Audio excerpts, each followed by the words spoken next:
Clemson Dubcast. Boy, we have hit the ground running with August camp, barely a week in, and already some big news with the offensive line. Potential shakeup, I guess I should say, potential. But this idea to move Walker Parks and Jordan McFadden inside to guard and putting Blake Miller, the freshman, at right tackle, and also, which would mean Marcus Tate would move to left guard to left tackle. Sounds like it's got some stickiness. Plenty of coverage, analysis, and intel of that and a lot more with Clemson football right now at TigerIllustrated.com. Never a better time to sign up.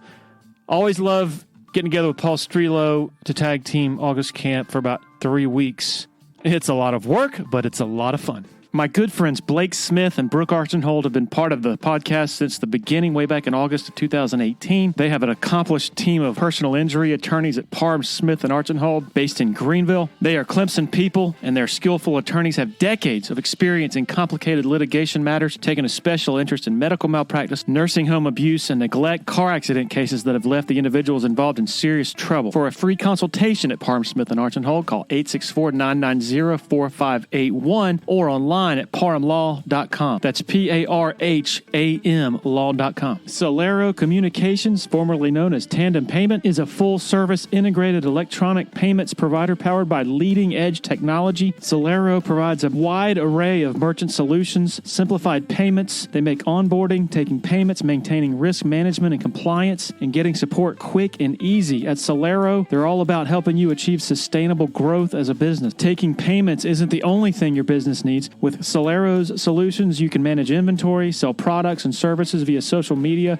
schedule staff, track sales, get reports, and much, much more. Find out more about Solero at solerocommerce.com. That's CELERO commerce.com. Another loyal supporter of the Dubcast is Blackacre Law Firm in Greenville, a subsidiary of Parham, Smith, and Archenhold. Blackacre helps South Carolina residents achieve their dreams of home ownership by providing experienced professional representation for real estate closings. Attention to detail is crucial in real estate law. Blackacre is committed to making sure nothing gets by them preparing residential or commercial closings. Blackacre also offers estate planning services for their clients in the Greenville area. Find out more about Blackacre at 864-326-3507.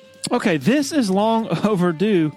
I guess like a month or maybe longer ago, we did part one of the Where Are They Now, which was the audio from the Clemson 30 series we did, tracking down a bunch of former players and asking them all the same three questions. Number one, what they're up to these days. Number two, their thoughts on Dabo Swinney and the state of Clemson football. And then number three, their thoughts on the landscape of college athletics with the transfer portal, NIL, and all that.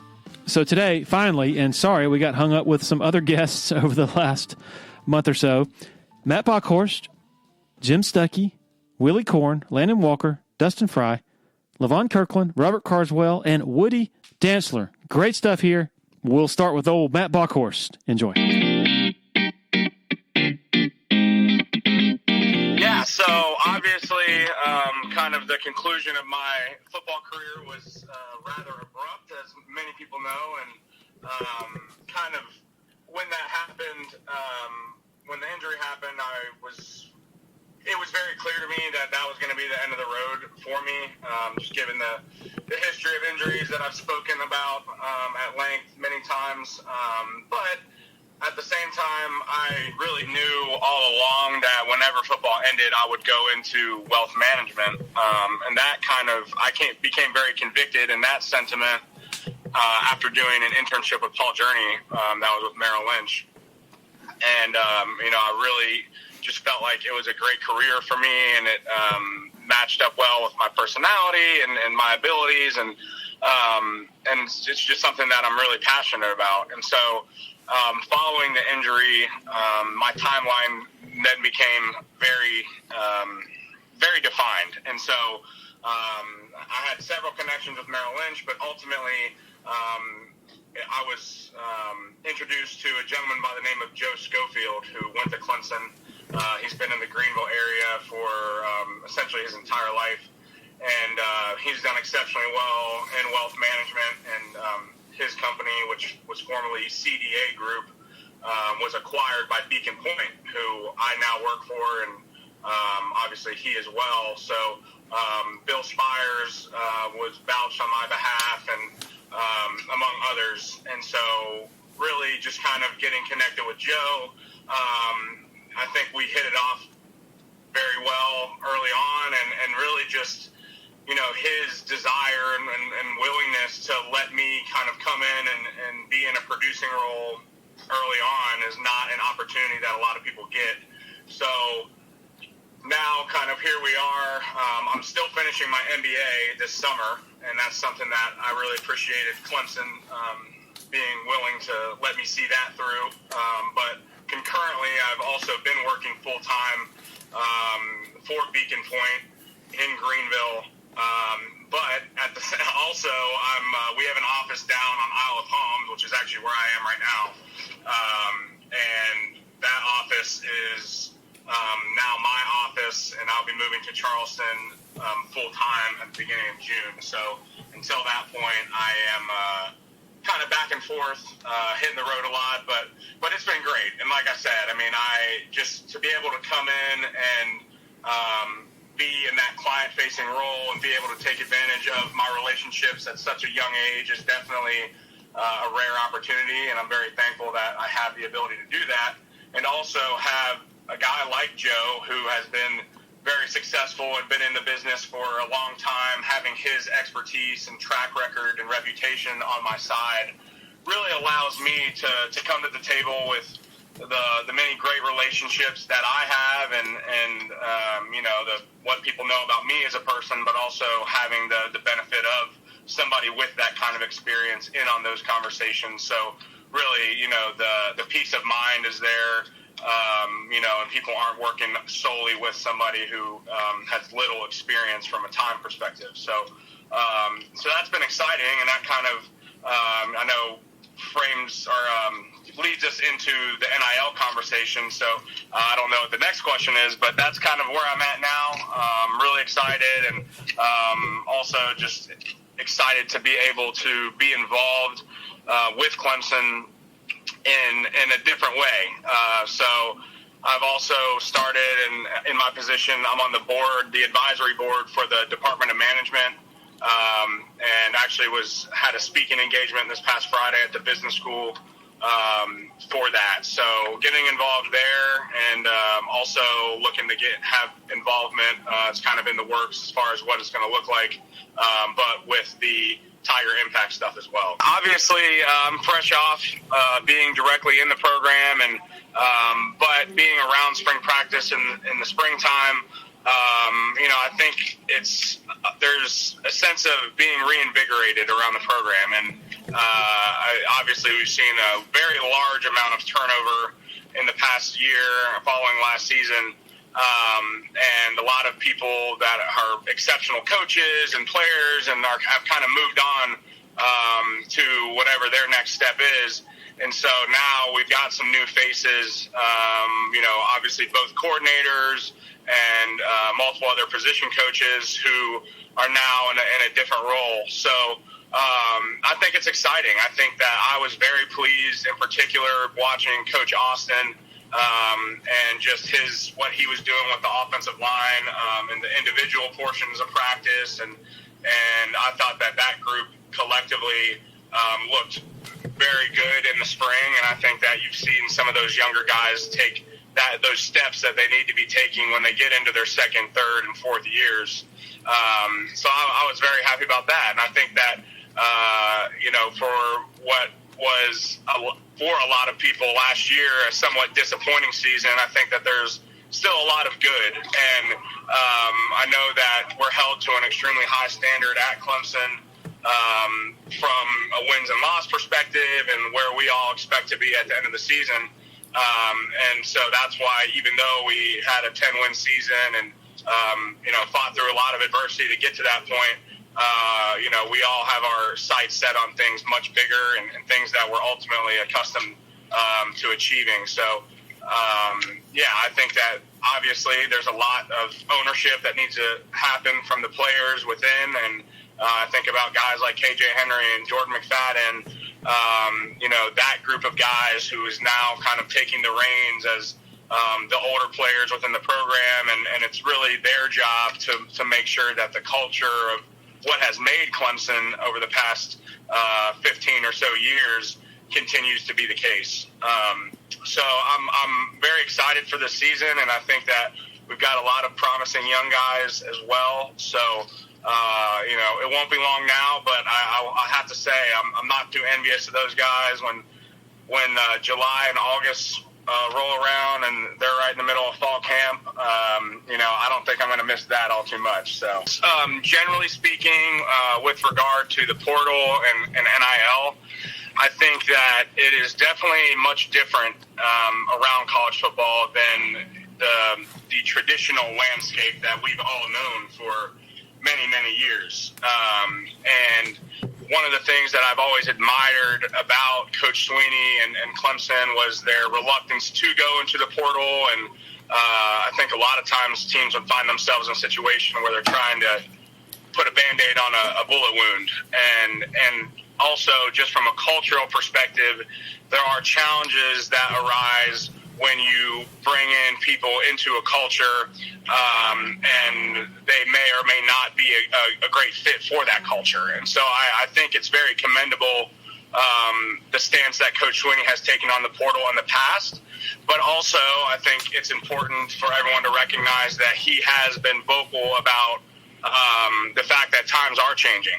And when a need does arise, that will be something that Clemson will pursue, and they already have. And so with that, I think, and I know that they will be, but ultimately it goes back to why they were reluctant about it in the first place, is just being very selective about who they would seek out in the portal. And I know in particular with the offensive linemen, there were certain criteria that must be met in order for them to move forward on somebody, and the two guys that they did move forward on, they elected to go elsewhere. So I'm interested to see how things continue to go. Obviously, where it's just a new age, and it is, part of me really hates the fact that there's people that are jumping ship on certain schools that they signed with out of high school and seeking new opportunities. I think in certain cases it's probably not in their best interest. But at the same time, I don't believe that it is correct or fair to say that in all cases somebody entering the portal is a negative thing. And no two situations are the same. And so it's really just filtering through why somebody is in the portal and if that reason is cause for concern. And then with the NIL space, I think that this has really, over the past couple weeks, has really exploded into, I think, what for a lot of people was some of their worst fears. And you see people that are not even being remotely shy or sly about their desire to go to the school that's going to pay them the most. And I do not believe that is what college athletics is about. And I think it's very disappointing that the lack of regulation in the space is allowing for this type of activity to take place. And I do not think that situations like that are positive. And it's very unfortunate, and I don't know if it was you or somebody else on the Clemson beat who raised the point that the generalization of NIL and what it is, people are lumping those sort of transactions in with NIL, but ultimately that's not NIL. And if you look at the definition of what NIL is, it's not pay for play. And I think if you take it at face value, I think that NIL is a good thing. But what we have seen is a sort of wild, wild west where the floodgates opened and now people are looking for ways and actively exploiting the rules. And so it's definitely conflicting in a lot of ways, but ultimately, like I said, I believe that NIL is a good thing. I believe that college athletes should be able to take advantage of what is rightfully theirs. And I think it gives student athletes the opportunity to, in a lot of cases, earn money that they or even other members of their family would never have the opportunity to have, certainly at that young age.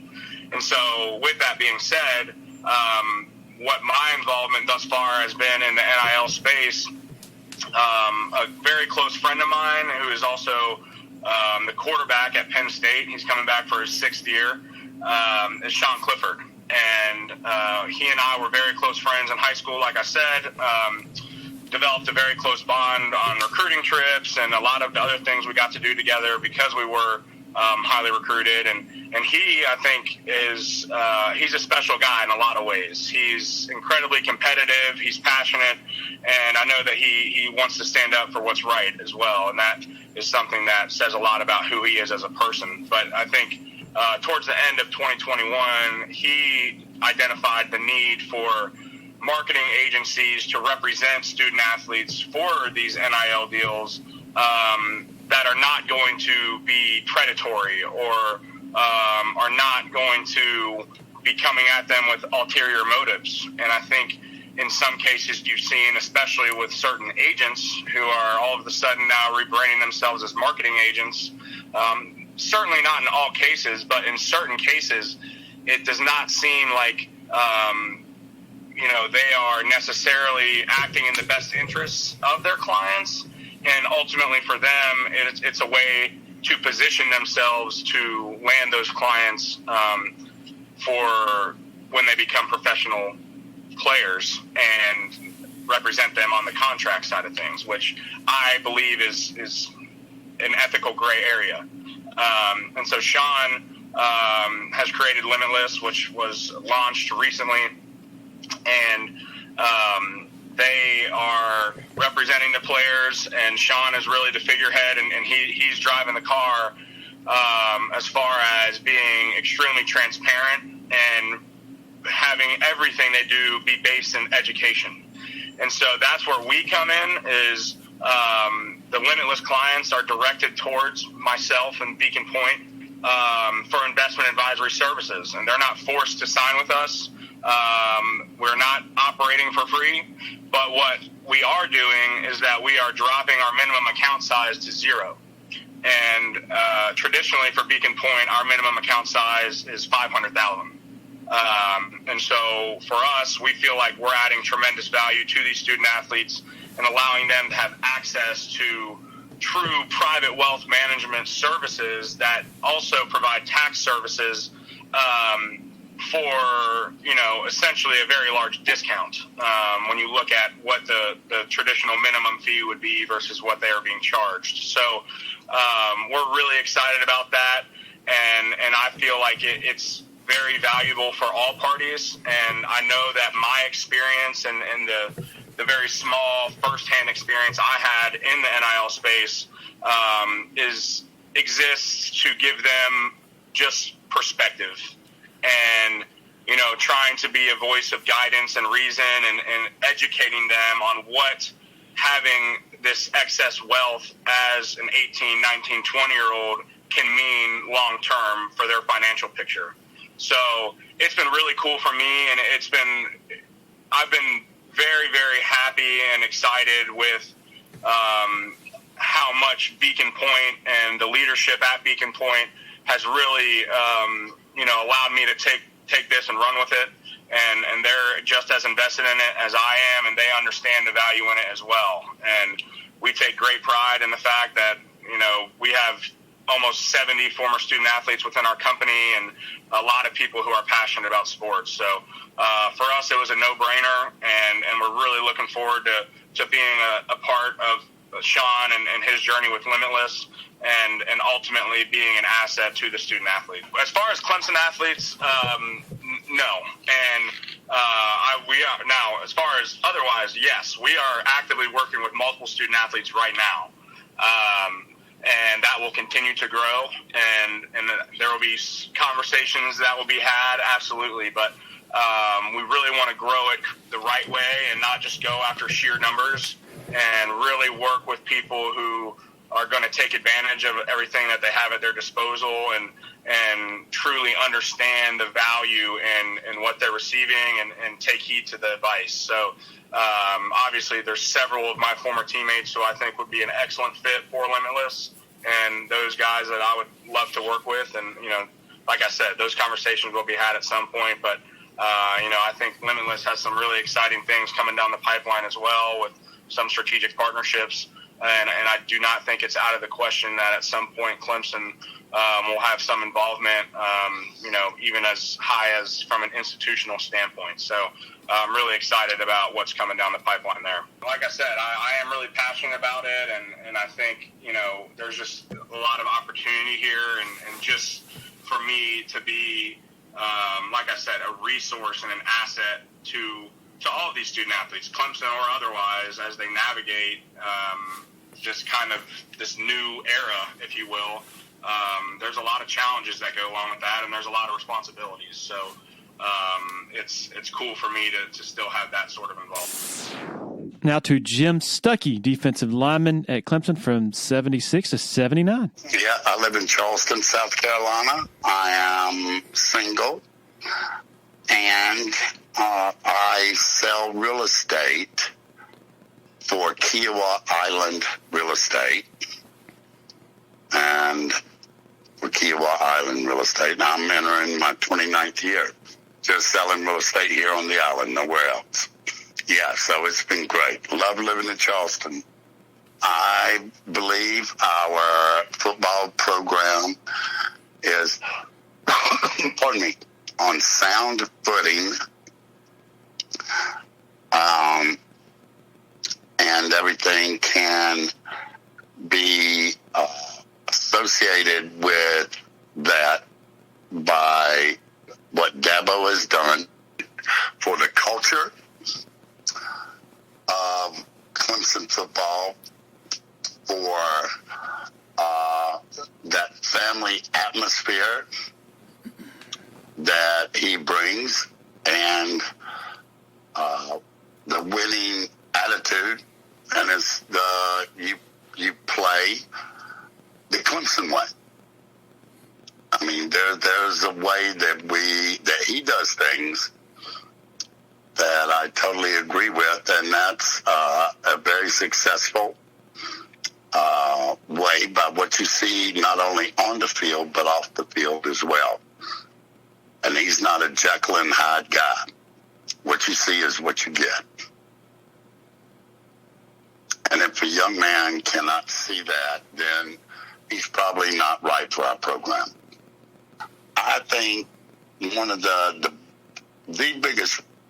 biggest, largest reasons that we have been able to be so successful was the stability of the coaching staff, with very few people moving to different positions. And it was inevitable with our success that Jeff left on the offensive side and Brent left on the defensive side to go on to aspire to, the head coaching ranks. When you have success like that, everybody wants to touch it. It's kind of like Bill Belichick. You got a lot of people that left Bill Belichick, but in the end, Dabo's at Clemson, and nobody's beating Belichick. So he's the Bill Belichick of college football. All of his coaches, assistant coaches, and everything, it's been very, very hard for them to beat Bill Belichick. And Dabo's the one constant. I think it's going to be terrible I think it'll be terrible for college football altogether, because some teams can raise more money than other programs. And as a young guy now, it's not so much as to get an education as to where can I make the most money. It used to be when you got drafted into the NFL, you could get your mama a house. But now, if you're a 5-star freshman, you can go ahead and buy your mama a house.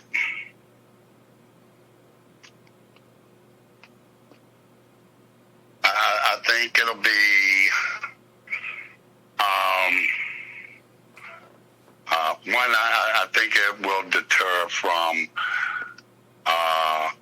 programs competing against each other for the very, very top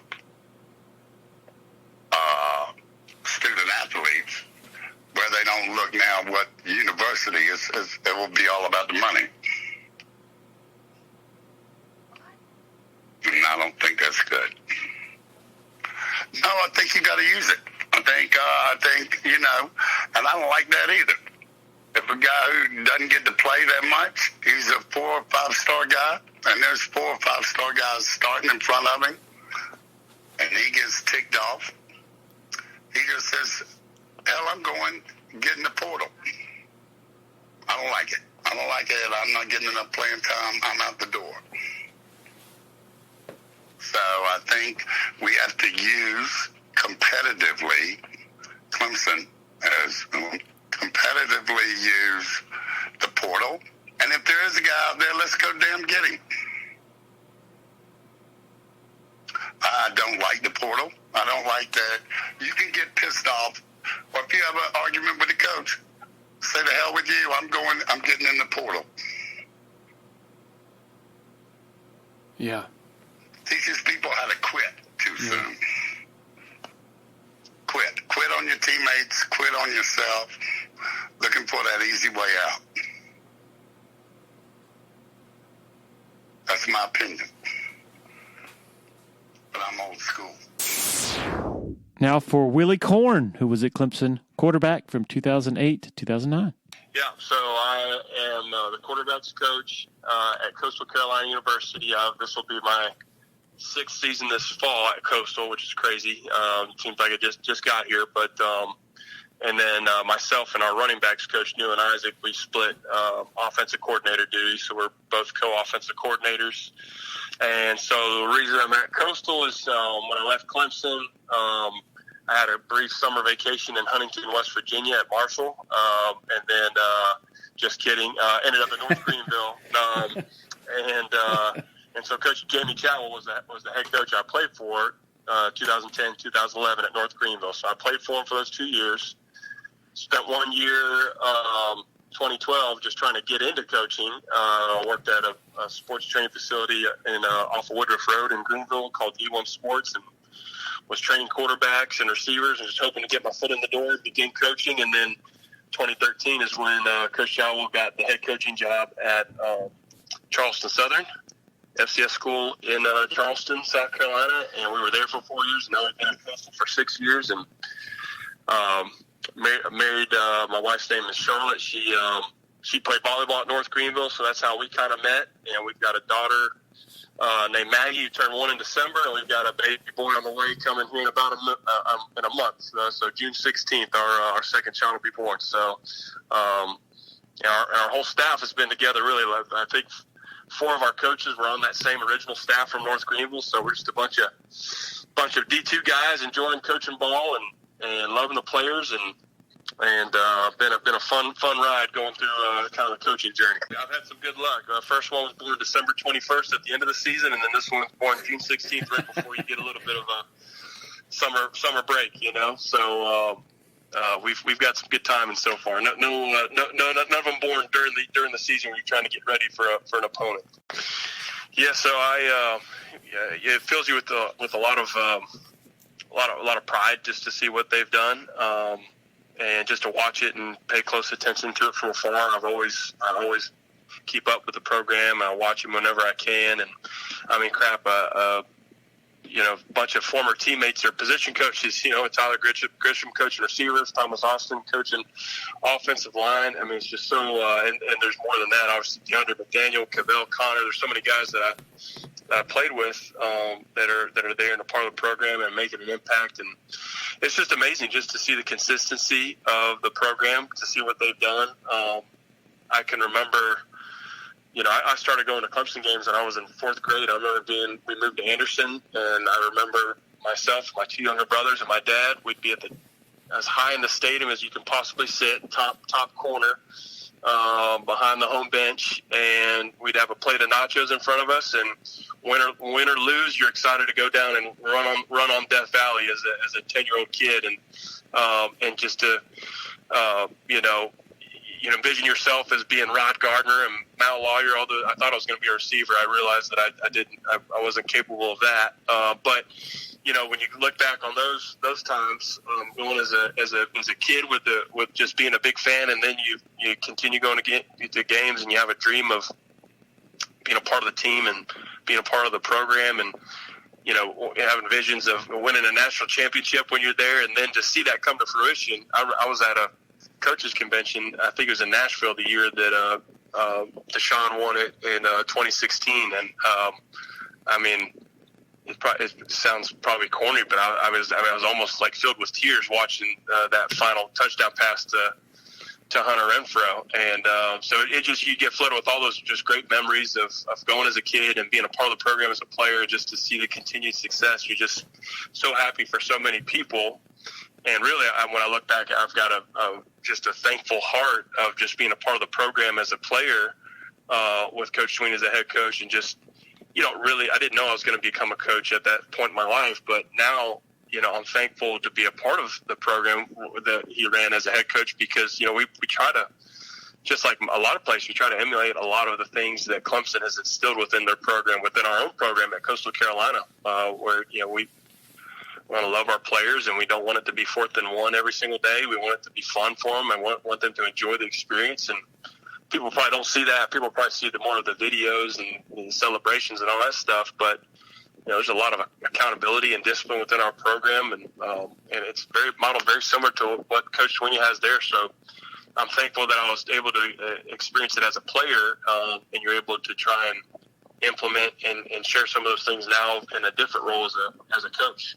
Yeah, there's probably better people to ask about within the profession. We just, at the group of 5 level, I don't think it's not as rampant as it is at the Power 5 level. So we're not having to, from a professional standpoint, we're not having to have a ton of those types of conversations when it comes to recruiting and different things like that. Obviously, it's a lot bigger at the Power 5 level. I think it's creating opportunities for players to obviously create value for themselves. I think it's rapidly changing within 1 year. I think it'll continue to rapidly change. I think everybody's kind of pushing the doomsday button and thinking, oh, this is just completely changing college football. And I think, there will be more and more guidelines and more structure to it over the next few years. And eventually we'll get it to the point where it's a little bit more structured than maybe what it feels like right now. But I think it's a great opportunity and great thing for players to be able to create value for themselves. And I don't have really a big personal experience with it from a professional standpoint, just because at Coastal Carolina, you really don't have too many of those conversations. I think it's all at obviously the SEC, Big Ten, ACC level, Power 5 programs that are really having to kind of experience it right now. Similar with the portal? Well, portal, I think, I think I have a positive view on it, because, I'm a guy that, I stayed until I got my degree from Clemson, but, having the opportunity to play and was a big part important to me for my experience. So, I can't be negative on it and have a negative view on it. I'd be a hypocrite, because I was a grad transfer. It was different back then. It wasn't a transfer portal, but I do think it's a positive thing for guys that if they're not the right fit at a certain place, they have goals and aspirations of trying to find what they're looking for. They have that opportunity now. I am thankful, though. I'm probably grateful that I'm definitely grateful now that, I look back and I went through some challenges and stuff during my playing career when I was at Clemson, and I didn't achieve the goals that I kind of had laid out for myself. But I'm thankful that I went through some of those difficult times, because I think it makes me a better coach now. It allows me to be able to empathize with players that maybe are going through similar challenges with injuries, or, just just disappointments not living up to their own expectations. I feel like, thankfully, I was able to. I wouldn't have said that at the time, but now looking back, I'm grateful that I went through some of those challenges because I think it's made me a better coach and just made me a more complete person when you have to kind of persevere through some challenges and some difficulties. So I think just like anything, it can be a negative thing, but I think overall, I think it's a positive thing for players if they use it in a positive way. To Landon Walker, offensive lineman from 2008 to 2011. So I'll just basically start off by saying that, obviously I've been in NASCAR with Hendrick Motorsports for 10 years now, since I've been out of Clemson, and that's been going really well. And basically from what I've been on that end is kind of helped transition me into being able to have a trucking business at the same time with the weekend schedule and having some flexible time during the week. But that being said, it was obviously being a Hendrick is I have to give most of the credit to being playing at Clemson, because they kind of gave me that pedestal in order for me to get an opportunity there to start my career with NASCAR. So that kind of being said, with what I've been doing the last 10 years, fueling race cars and that type of thing, it's changed so much, but it's also kind of it's remained constant, because most everyone, they always ask me, the first thing I always get, no matter how long I've been gassing, is, oh, there's the guy that played football at Clemson, so it obviously, it's funny how that name and that brand has been recognized, like, just, of course, across the United States, everywhere we go. So it's a well-known, just a well-known brand because of what they've done when I was there, and of course, since I've been there. But, gassing for fueling the race cars at Hendrick it's been awesome. I think that the most, I don't want to say, transferable thing from college to that, but it's just still feeling like I'm part of a sport with camaraderie, with the team aspect that Hendrick Motorsports offers. It's so much like like I had in college, and much smaller team aspect, obviously, but just being able to, be able to still have that team aspect of what I'm doing, and I'm very fortunate, being my age, being able to have, being able to be competing in a team sport. Well, basically, I'm in Cheryl's Ford, but Mooresville is probably the most, recognizable city. Nobody's gonna know where Cheryl's Ford is. North Carolina. So. Gotcha. But yeah, so I've been doing that, and the trucking business has been good. With being contracted to FedEx, I really have had to grow my business over the last 5 or 6 years since I've been doing this, and it's been very helpful to be in a sport where I can do that, and being able to kind of grow it small and learn from my mistakes and do things the right way has been a blessing. I have 2 kids, so older Skylar is my daughter, who's 3, and my son Peyton he's 16 months now. We got a wide open house with two kids, so very blessed on that end, and my wife Christy, who went to Clemson. So we just we're living up this way and kind of just trying to survive like everybody else. Just taking it day by day, doing the best we can, man. Well, it's what they've done has been just tremendous. Over the last decade, I think even since I played there, and I think that Coach Sweeney is not only a head coach, but he's a great manager of the program. He's a great businessman, and he's a great leader. And I think that the things he's done there shows who he is as a man. Obviously, the people he's brought in to that program, obviously have made it what it is because he has those faith in those people to do that job. But I think that shows what type of person Coach Sweeney is because of the people he's built the program around. Obviously, there's some former players in there now coaching guys I played with, and we could sit here and have a conversation about how much of an impact Thomas Austin and Tyler Grisham those types of guys, just that I really, played with and know will have on that program. They're good dudes, and they're just hard workers, and those types of guys are like the types of guys Coach Sweeney has surrounded the program with. So I think the most impressive thing to me is what great people that Coach Sweeney has put in place in that program, and I think you see the results from that. I think that it's been fun to sit back as a former player and see so much success and growth and just it just has that built that Clemson name even more to how it's how it is today. So I think they've just done a great job with everything, and the players that are former players, it's so fun that we have a bond, and they've done a good job creating a good network there system for former players and being able to talk to each other. And I've got guys that have reached out to me for trucking and stuff and things like that. So it's such a cool network we have there, and I think that's very uncommon in college sports. I don't think there's a lot of former alumni programs that have that sort of set up that we have. Just that. I think there's a lot of good resources there at Clemson for these guys that are currently playing, and I think there's a lot of resources for their status after they're done playing, whether it be the NFL, whether it be after college, whatever the situation may be for them. We all get told one way or another we're done one day, and I think they have great. That's the other thing.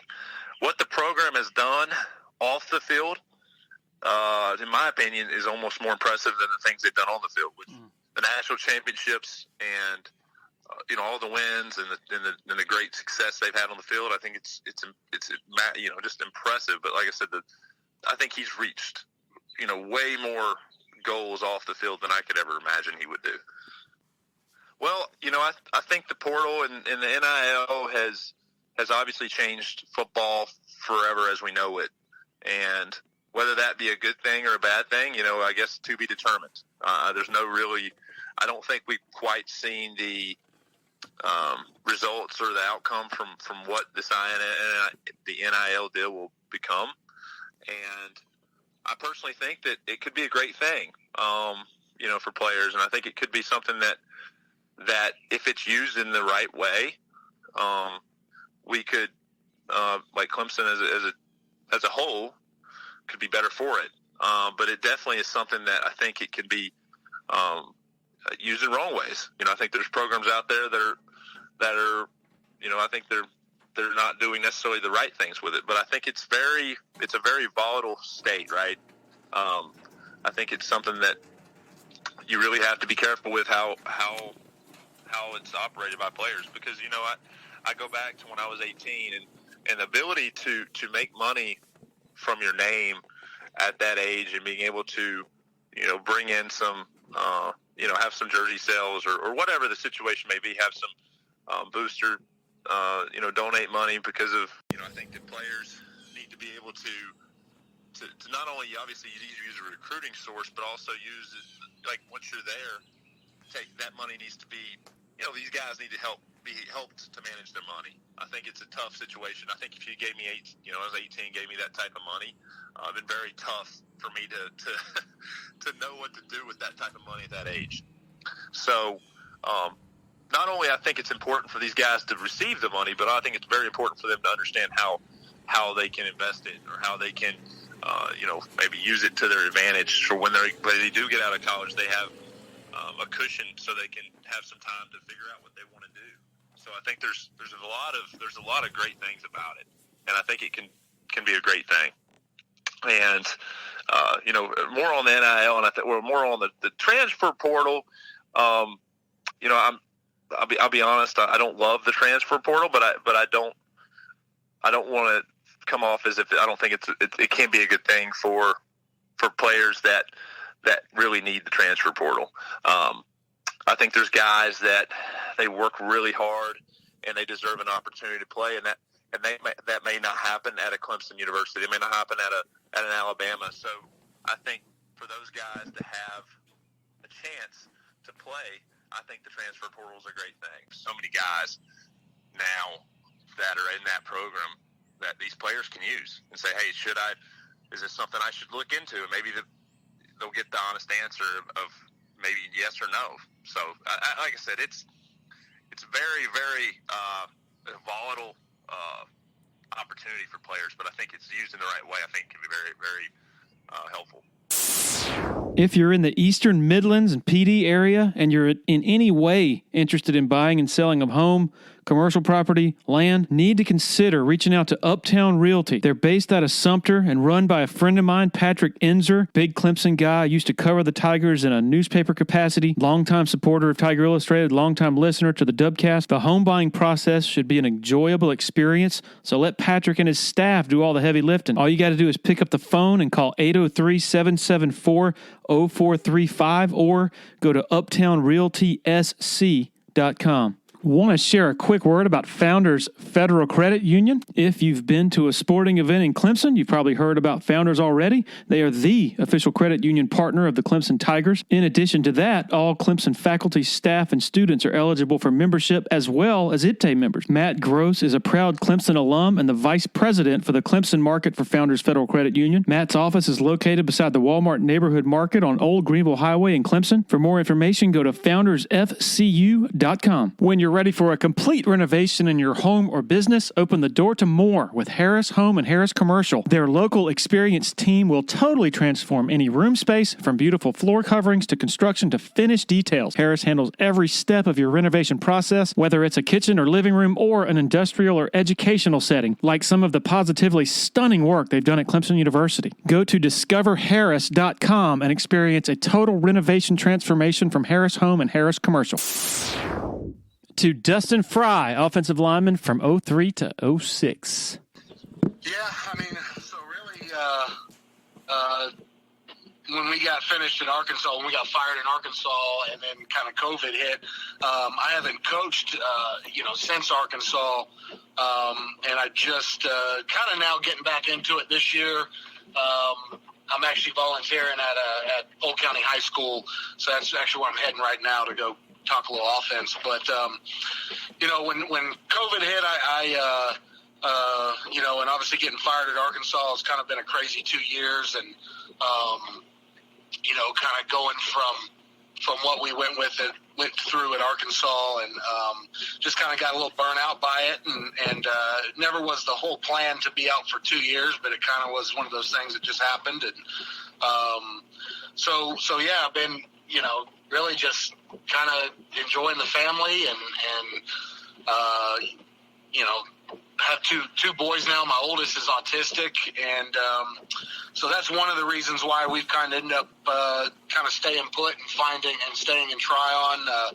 When we were in Dallas for SMU, and then Arkansas, he had to change schools about 4 times in 3 years, and for autistic kids, that type of movement isn't great. So we kind of set out to find a place that we could set up shop and a home base, and really Tryon Elementary and Polk County has been great for us and great for my son. So we kind of we stay around here, and this December we were close to getting back into it. It didn't happen. So kind of the same thing. We're just kind of living in Tryon and enjoying it. And, like I said, I'm starting to help out at the high school to get back around football a little bit. But other than that, that's really been it, man.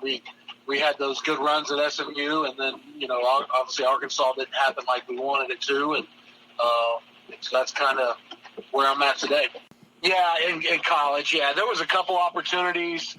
One that was really close that ended up not working out, which, it is what it is. That's kind of how the job is. But it was my first really off season of really trying to get back into it, I guess. It's always one of those things, because you have to really commit to that time obligation when you're obviously still in college football.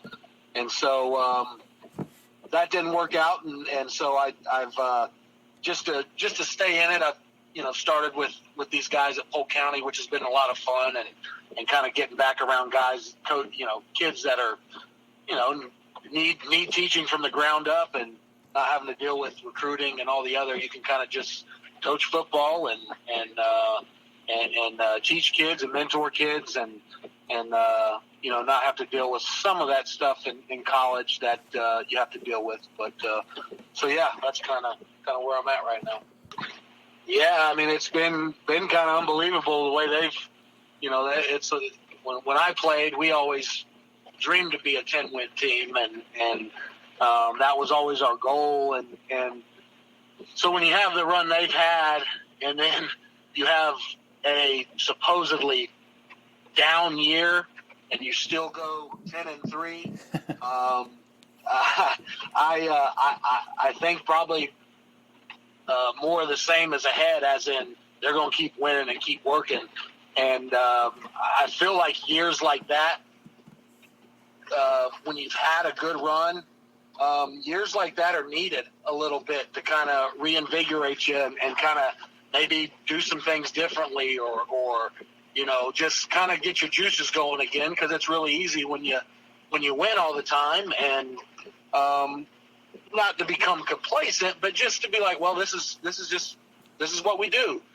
And I think last year was good for the Clemson fan base. I think it was good for the coaches at Clemson. I think it was good for Coach Sweeney, because it just gets you thinking a little bit different. Like, hey, this run it's not easy to win football games. Winning football games in college football is very difficult. It's very difficult. And the run they've had from 2015 until last year, that's dynasty right there. And so I feel like they're just going to pick up right where they left off and keep getting better and keep recruiting. And I think they'll be right back in it this year and through the next years. So I don't see any stop. Obviously losing your coordinators like they did, Venables is a big loss and Tony's a big loss. But,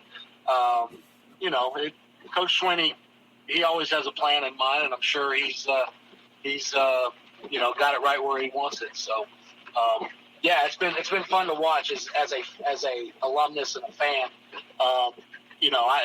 As a coach, you get a little bit into it too much, but as a fan and an alumnus, it's been nice. It's been great to see the success that they've had, and to be able to tell people you went to Clemson. And even if they were 2-10, I'd still be saying I went to Clemson. But still, it's been nice as a fan and alumnus for sure. College football is no longer college football. Essentially, things that have gone under the radar are now out in the open. As in, teams were doing NILs before NILs were legal. So now it's just all out in the open now, which is fine. I agree with players getting paid. I agree with college athletes being able to make money. It just does seem with the portal, it does seem a little bit like the Wild West that needs to be reined back a little bit in that regard. I do believe kids should be able to transfer freely. There needs to be something in place for kids to, get an NIL deal at one school, transfer, keep the money, get an NIL deal at another school, keep the money. There just seems to be a little bit too much fast and loose with the rules right now, and I'd like to see that tightened up. But I think college athletes deserve money. We're no longer in a amateur. I mean, it's become the Olympics. I mean, this is a semi-pro league. Let's be real here. It may be only a matter of time before they take the 3-year deal away where kids can leave after a year.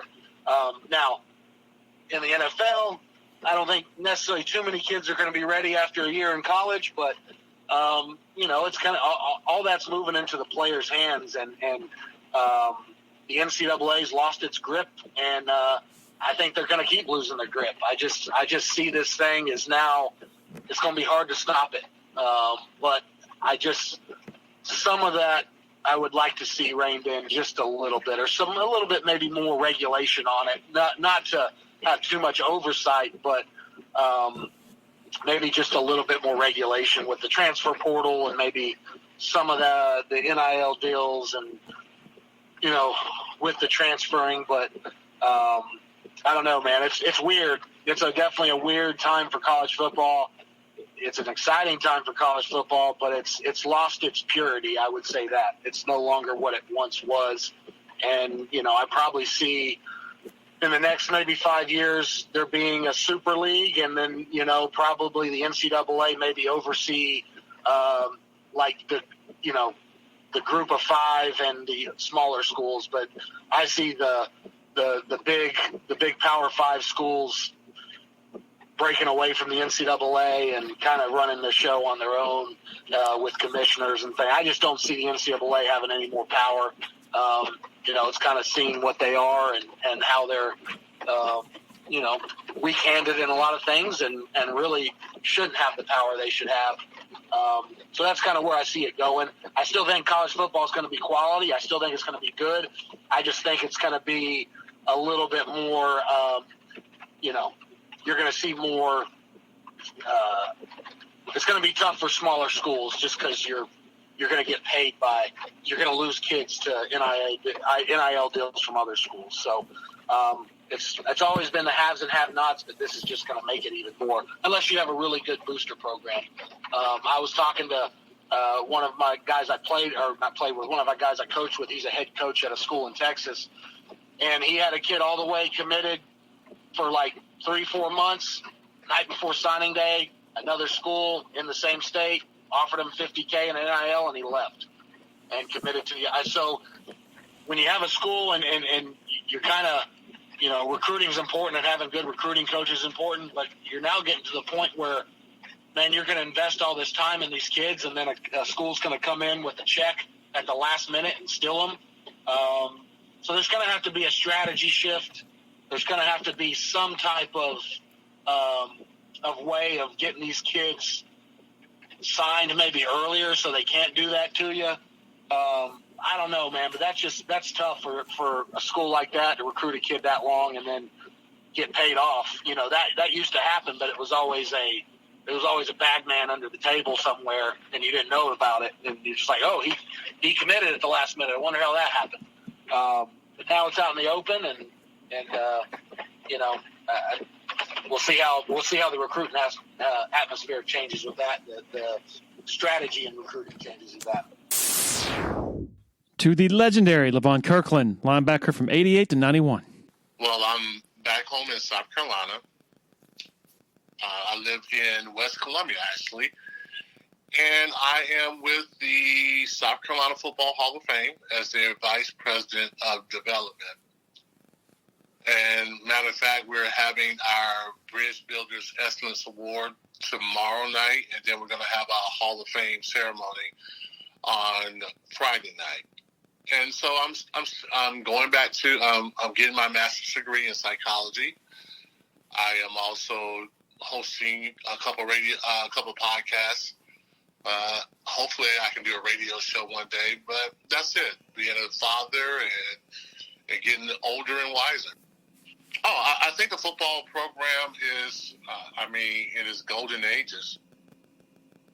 I think that Dabo has done a tremendous job with the program, creating a culture and a vision within his players, creating what I would call a family atmosphere, but also a very competitive, hardworking organization that has really had a great deal of success.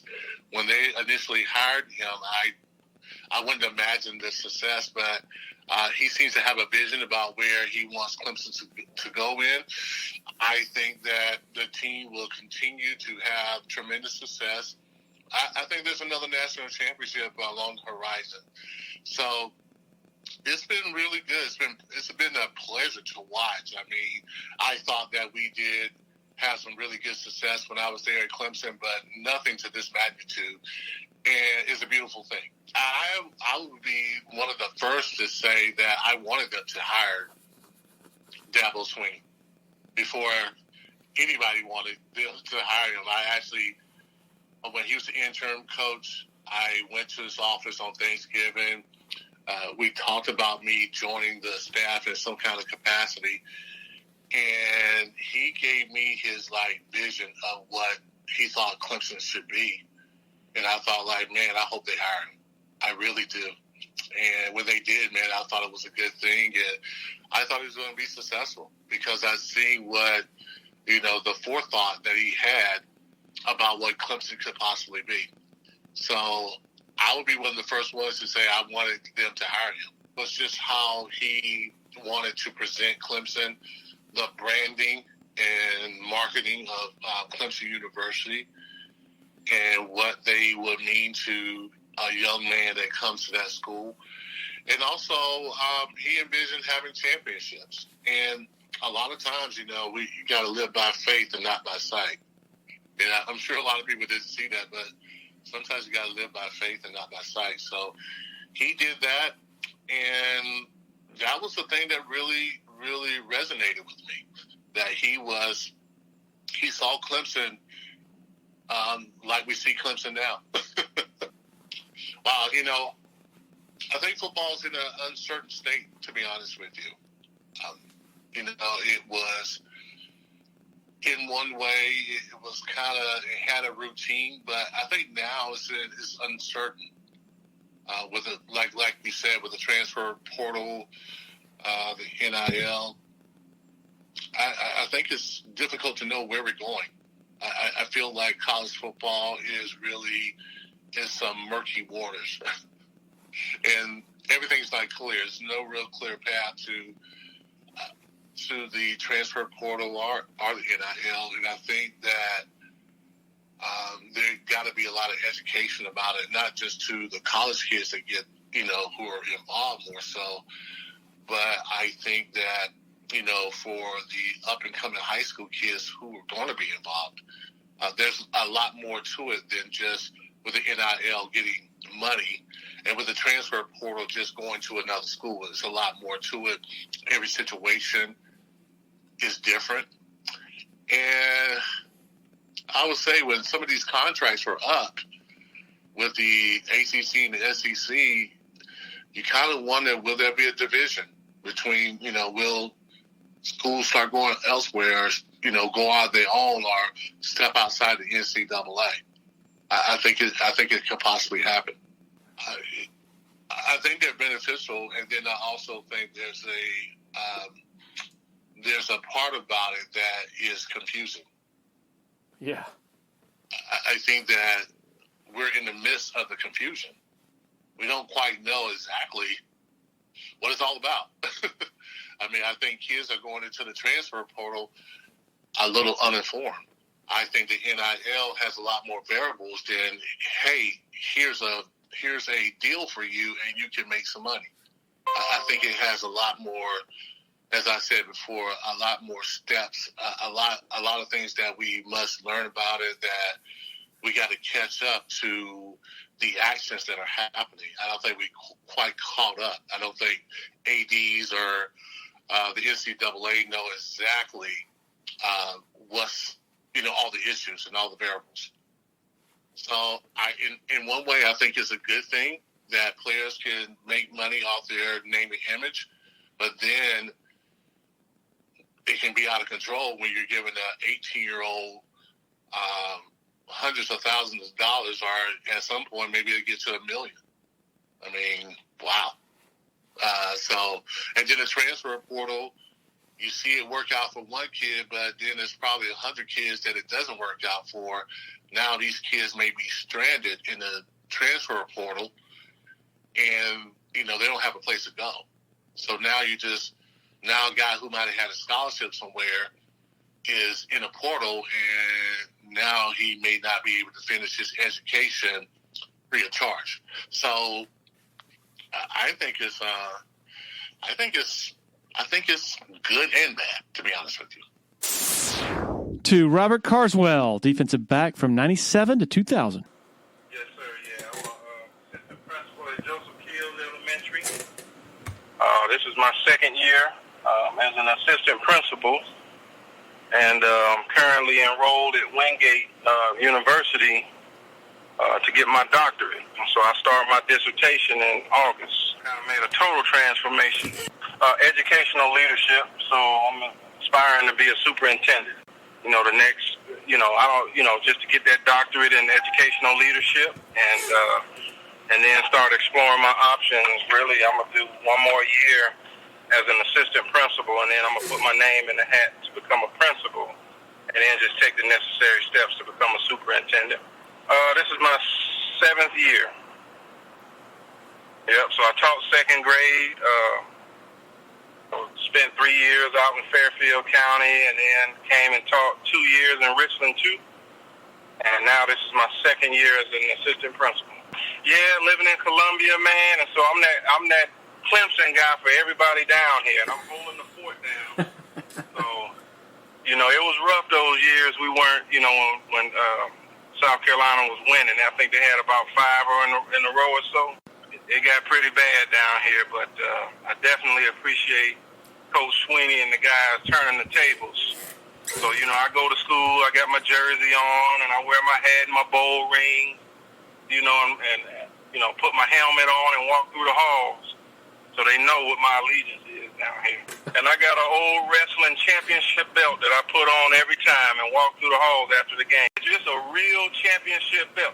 Kind of like the one I think somebody had one after they beat South Carolina around their waist. I can't remember who it was a couple of years back. It's a big, looked like a Ric Flair championship belt. You do that only after they beat South Carolina? After they beat South Carolina, man, I'll go into Walmart down here like that. I'll go into the local grocery stores and just shop around just like that with that belt on in my jersey. Of course, they bring it to me the same way. So if we lose a game or something like that, they decorate my door and all kind of stuff. So I lay down the ultimate trump card that I never lost to the Gamecock. Yep, so I'm married to my wife, Demetria. This will be 14 years this year. And we have a little daughter named Grace, who's a 7th grader. And so, she's over at Creighton Middle School. So, living that dad girl life. So it's a lot of former teammates with little girls, and we kind of collaborate together trying to learn how to do hair and all this other stuff. Man, I love it.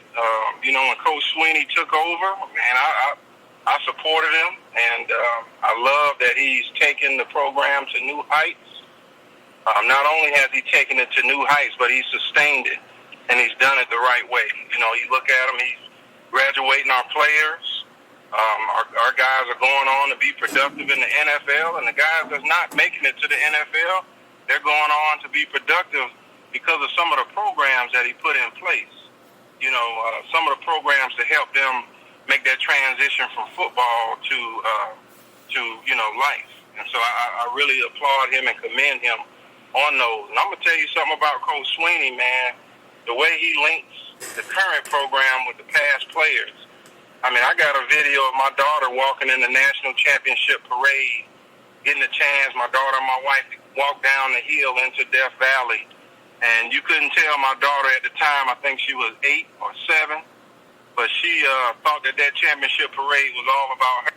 And so the fact that Coach Sweeney would allow the former players to come in and, be a part of that, man, I think that's special. And then something else, I used to work the summer football camps.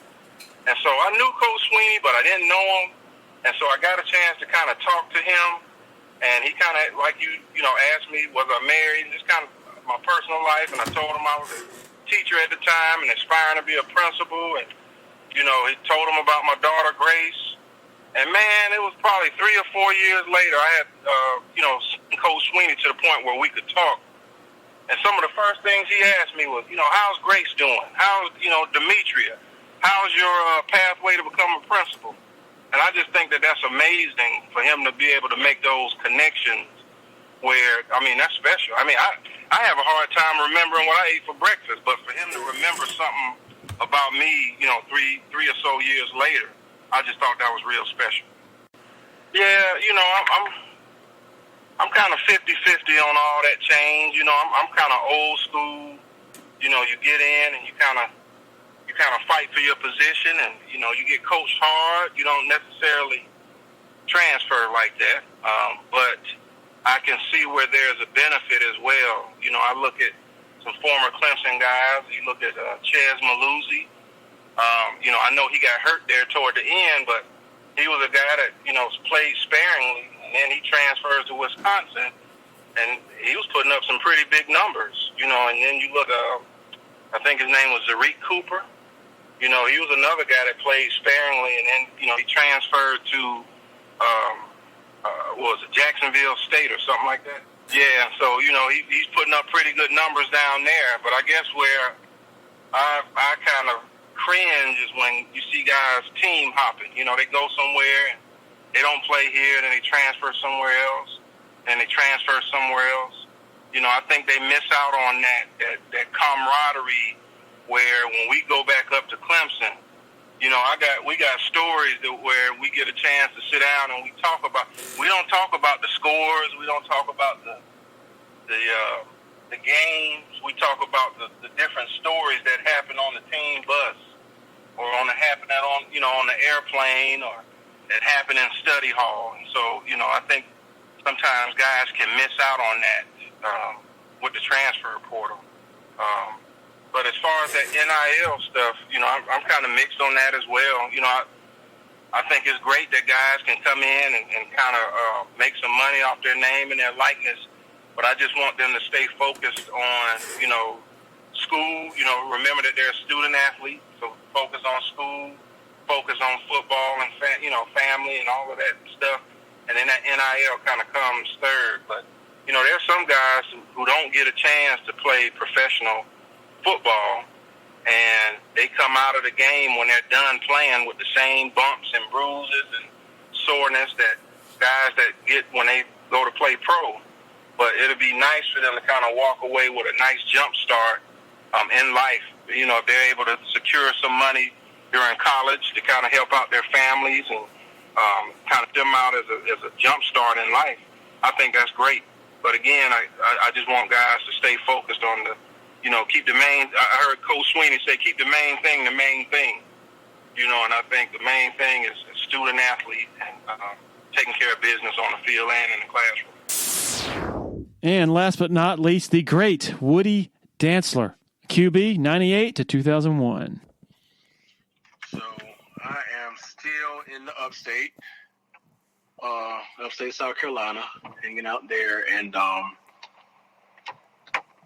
actually still in pharmaceutical sales. So currently my disease state that I'm in is respiratory. Gotcha. I focus on asthma patients. So I have medicine for asthma patients, inhalers.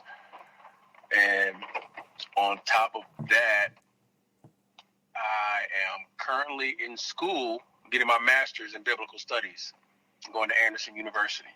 On top of that, I also have a business that I run, Dantzler 3 LLC, which I do speaking under the name Wooden Pieces, and I also do some community work. I actually just launched a mentoring program called DR Squared, which stands for Discipline, Respect, and Responsibility. I have 15 kids that I mentor at a local middle school in Anderson.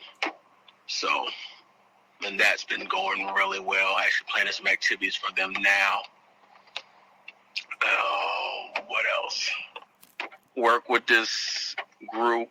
I'm part of this group called QB Legacy, made up of professional trainers across the country, in which we really focus in on training the athletes, the QBs, on the fundamentals of the game of being a quarterback, and not just the fundamentals of position specific, but also life skills as well. So we develop the whole human being, not just the football side, but the life side as well. So it's always like a training / mentor program. And that might be it for now, other than being a husband and a father. I have 2 kids. One is in her first year of college, and the other is in middle school. I feel like they're in a very, very good place, honestly. Last year didn't go as many expected, but you gotta you actually kind of expect it a little bit. You gotta, when you see a group of kids recycle over and over, not recycle as far as graduating class, new leadership. The team's going to take on a new identity, not an identity separate from what the coaching staff and the organization is trying to promote, but just within that actual philosophy of the coaches, you'll have individual leadership that'll be slightly different under that regime. So it was a little shifting of the tide and injuries, and it was a rough year last year. But still, I think they're in a great place. They got some great kids. The structure is still very, very strong. So expecting nothing but some good things here coming in the future. It's a gift and a curse, all wrapped into one. Because, I mean, it's great because, you know, people see, hey, these kids are getting paid for their likeness and their image, and they're finally getting the money that they reserve, which is great. And what I see a young individual learning about branding, learning how to market themselves, learning how to budget money, and learn all these things that's going to take them far in the world. But then on the flip side of that, it can also be a thing to where more people, instead of actually, you know, we get so focused on the athletic side, we forgot that these kids are student athletes. So now a lot of these kids are going to go to where the money is, they're going to go to where the money is more so than where the institution actually has a degree program and a structure that's going to build them up academically as well. So you miss out, you kind of get some of that missed out on. So now you got as a kid just focusing on football and the money. But I mean, and it is, like I say, it's a gift and a curse. But then one of the biggest things with the transfer portal, it's great that these kids can you know, I guess up and leave. But one thing it does, it kind of takes away the commitment thing. I make a commitment here. But then I go decide to leave. Not because I'm not taking away. Some kids actually have legitimate reasons to transfer. Something at home, something just happened. They just decided it's a legitimate reason. But because I'm not starting and I'm not getting the playing time I want, I'm going to leave. Now I don't really agree with that, because it's teaching them that even we get out of football. Let's say they play in the league, and then you come out of that and you're in the job market, you're working. Are you going to quit your job because you don't get the promotion, or you don't get your name on it? So it's just stuff like that being able to transfer for such frivolous reasons occur. But then even worse, you hear about the kids who transfer and leave, and you'll see some of the high mark guys have offers, different offers. But for every one or two that you see, you still probably got 10 or 15 that are still sitting out there without an offer. You decide to transfer, now I'm sitting out there without an offer. And now I don't have a scholarship. I'm not going to school. So, you know, no one's reported on these kids and what's happening to them. So it's just, you take the good with the bad, and you just try to affect the ones that you can, and just pray for the best and hope for the best. Okay, once again, sorry for the delay on this. Really appreciate the time of all of our guests on this part 2 and then part 1. Appreciate the support of our sponsors, of course. And then, finally, thanks to every one of you for hitting that play button. Really appreciate it. Cheers.